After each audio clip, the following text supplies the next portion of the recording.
کچا چھبانے کے لیے تیار ہے۔ عزیزان گرامی، میں غوث پاک کی تحریک آپ کو بتا دوں کون سی تحریک تھی۔ وہ صلاح الدین ایوبی جو بیت المقدس فتح کیا، یہ غوث پاک کی تحریک ہے۔ اور پھر چند سالوں کے بعد پورے عالم اسلام میں جو خلافت عثمانیہ قائم ہوئی، غازی ارطغرل جو آئے، یہ تحریک بھی غوث اعظم کی پیدا کی ہوئی تھی۔ آپ نے جوانوں کو متحرک کیا تھا اور پھر امت کا وہ شعور بیدار کیا تھا جو ان میں مردہ کر چکے تھے کچھ حکومت کے کارندے۔ میں سمجھتا ہوں اس وقت جتنے خلفاء بیٹھے ہوئے تھے خلافت پر، تخت پر، جو نام کے مسلمان تھے، یا اس کو ہماری زبان میں سمجھ لیں، وہ سب کانگریس کے تھے جو منافق تھے، یعنی دکھتے تھے بس، لیکن اندر سے سب نفاق ہوتا تھا، نفاق ہوتا تھا۔ میں صاف کہوں گا، بغداد میں بھی کانگریس کا خلیفہ رہا ہوگا، مصر میں بھی اور ترکی میں بھی اور نیشاپور میں بھی، اس لیے کہ مسلمانوں کے خون چوس کر کے تخت پر بیٹھ تو جاتے لیکن پوری زندگی گزر جاتی، میرے مصطفیٰ کا نام تک نہیں لیتے تھے، ان کو بٹھاتے تھے مسلمان۔ آج آپ بھی تو یہی کر رہے ہیں، یہی کر رہے ہیں۔ ہم اپنا اپنا سمجھ کر کے جن کو اوپر تک بٹھاتے ہیں، پوری زندگی چھان مار کر کے دیکھ لو، کب یہ نظام قرآن کی کبھی بات کیا ہے؟ کبھی میرے مصطفیٰ پر آنے والی آنچ کے لیے کھڑا ہوا ہے؟ کوئی نہیں کھڑا ہونے والا ہے۔ ان کے سفید کرتے اور ان کے سفید پاجامے سب کفن بن کر رہ جائیں گے اور کچھ بھی نہیں ہوگا۔ عزیزان گرامی وقار، آپ کو سرکار بغداد رضی اللہ تعالیٰ عنہ کی تحریک میں بتاؤں، ترکی سے نکلنے والی خلافت عثمانیہ غوث اعظم کی پیدا کی ہوئی تحریک تھی۔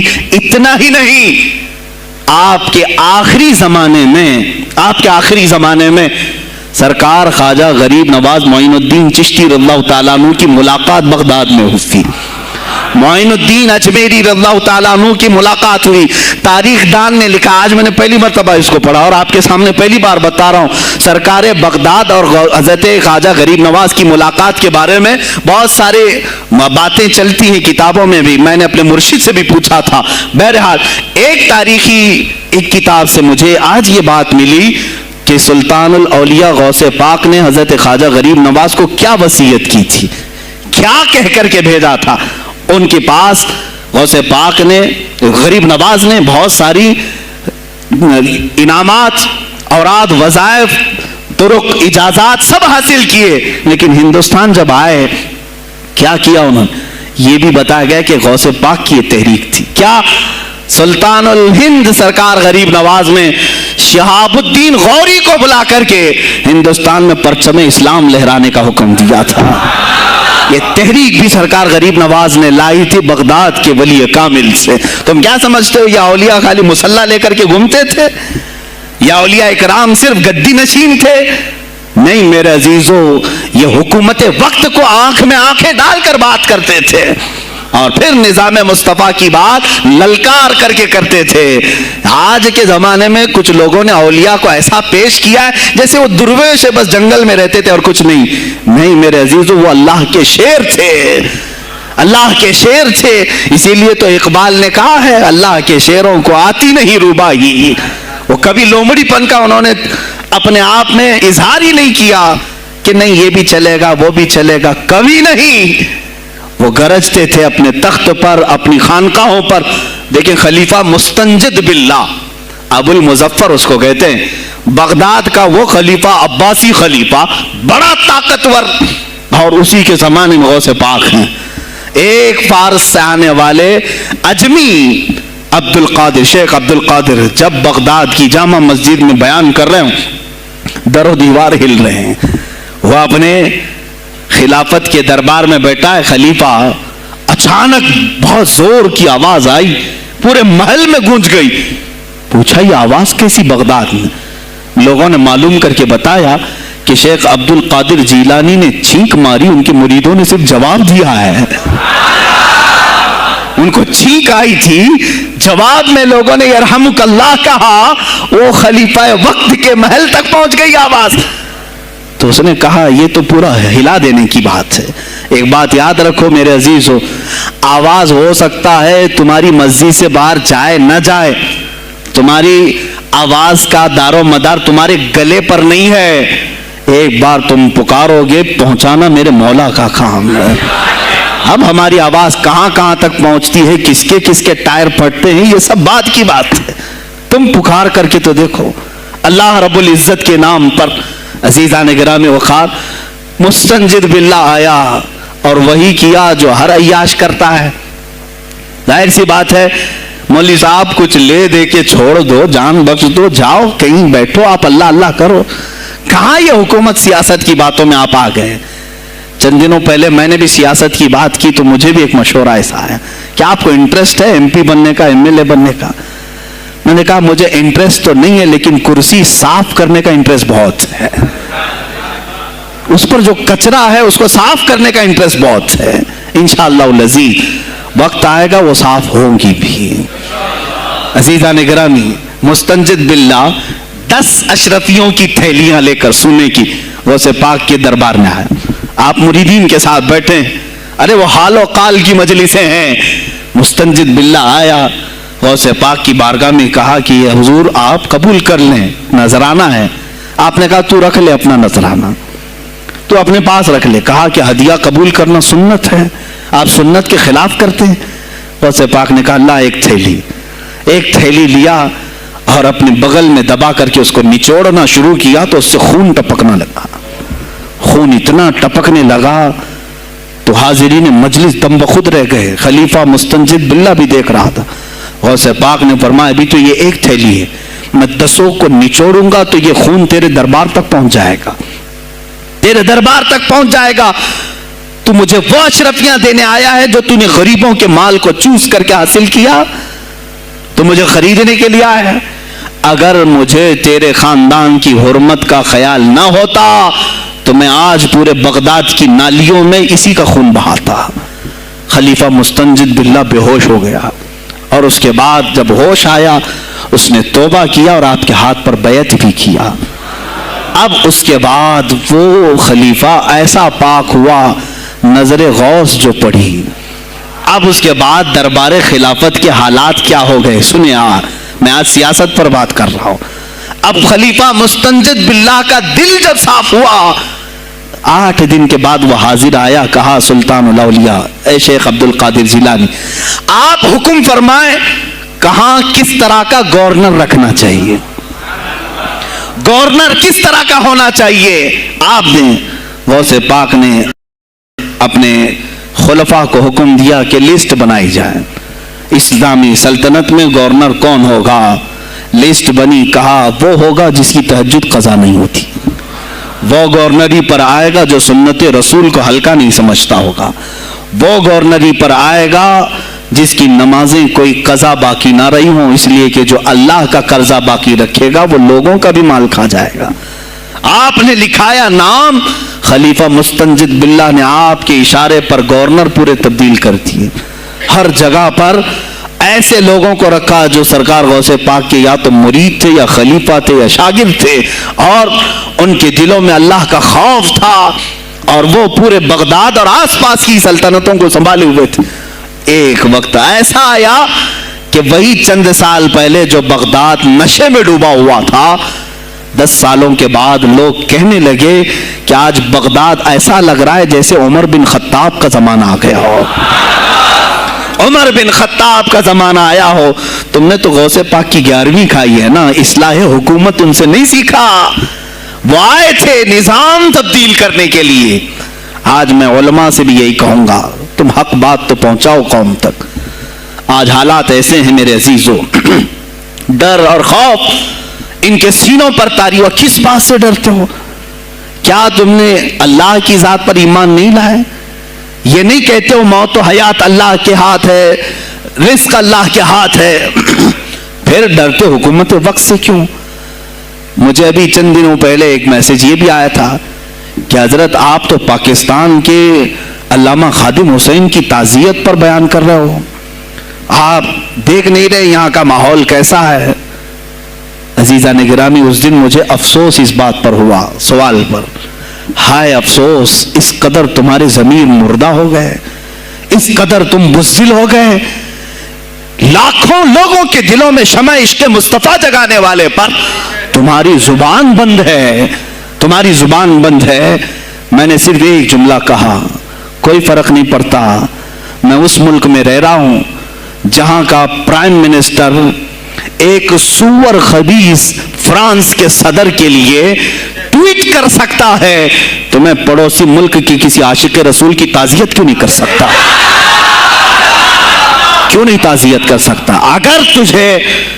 اگر ہندوستان کی تخت پر بیٹھنے والے کو فرانس کے صدر سے کوئی دلی عشق ہے, محبت ہے, تم اس کی معشوقہ ہو یا محبوبہ ہو, مجھے فرق نہیں پڑتا, لیکن اتنا ضرور ہے عاشق رسول مشرق میں ہو, شمال میں ہو, جنوب میں ہو, مغرب میں ہو, جب اس کی روح جائے گی تو ہماری بھی روح تڑپے گی.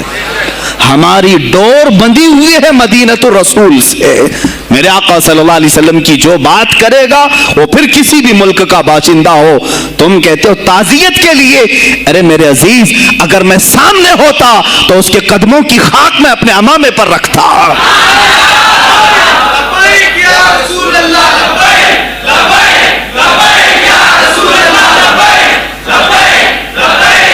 عزیزان گرام وقار, یہ بہت خاموشی ہم نے اختیار کی, بہت خاموشی.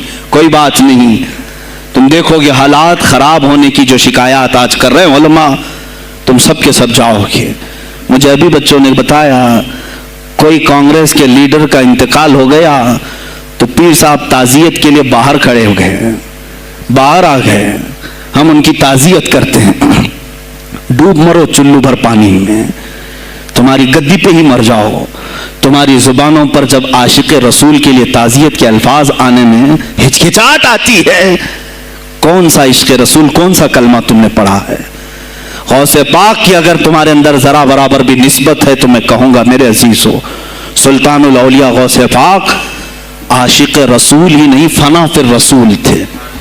میرے نبی کی بات پر اگر کوئی انگلی بھی اٹھاتا, آپ یا تو اپنی کرامت سے اس کا منہ توڑ جواب دے دیتے.